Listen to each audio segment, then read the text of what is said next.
The Trump administration scrambled Friday to show it is on top of the crisis in Puerto Rico as it faced criticism from lawmakers in both parties that its response so far has been lacking. Puerto Rican officials are amplifying their warnings of an imminent humanitarian crisis, with San Juan Mayor Carmen Yulín and Cruz making an emotional plea for someone, anyone, to take charge of emergency relief operations, heightening the sense of urgency on the hurricane-ravaged island.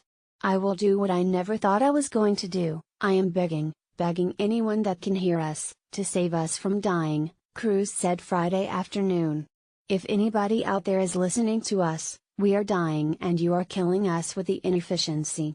Acting Homeland Security Secretary Elaine Duke traveled to the U.S. territory on Friday to help coordinate the government's response effort to Hurricane Maria's widespread devastation, while President Trump is scheduled to make a trip on Tuesday.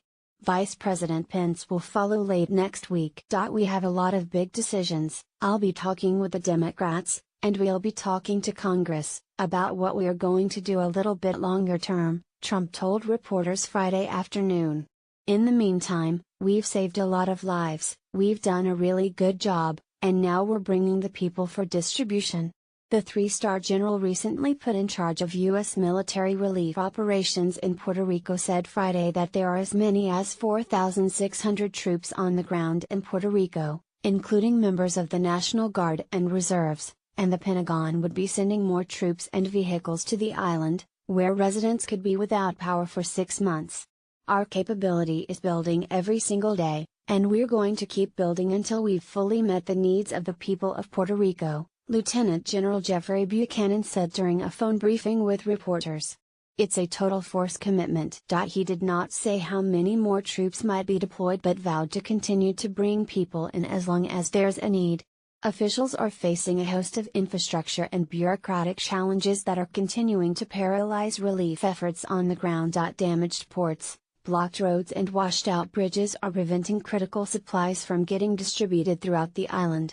There is also a shortage of fuel and difficulties reaching truck drivers while telecommunications remain down. Puerto Rico Governor Ricardo Rossello said Friday that while conditions are slowly improving, relief efforts remain saddled by severe logistical limitations.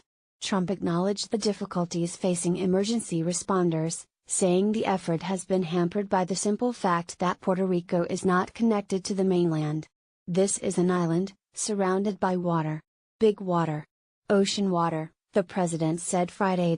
Trump also suggested the government of Puerto Rico will have to work with us to determine how the rebuilding process will be funded, potentially fueling criticism that the White House is treating the island territory differently than states hit by hurricanes. Frustration on the ground appeared to be mounting.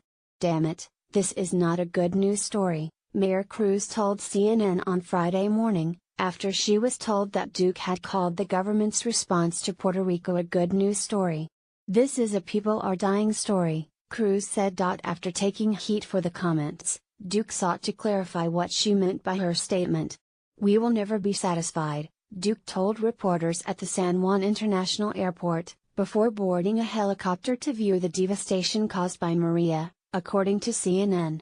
"The end of my statement about good news was it was good news that the people of Puerto Rico, the many public servants of the U.S. and the government of Puerto Rico are working together. It's nice to see the communities together trying to recover and support each other."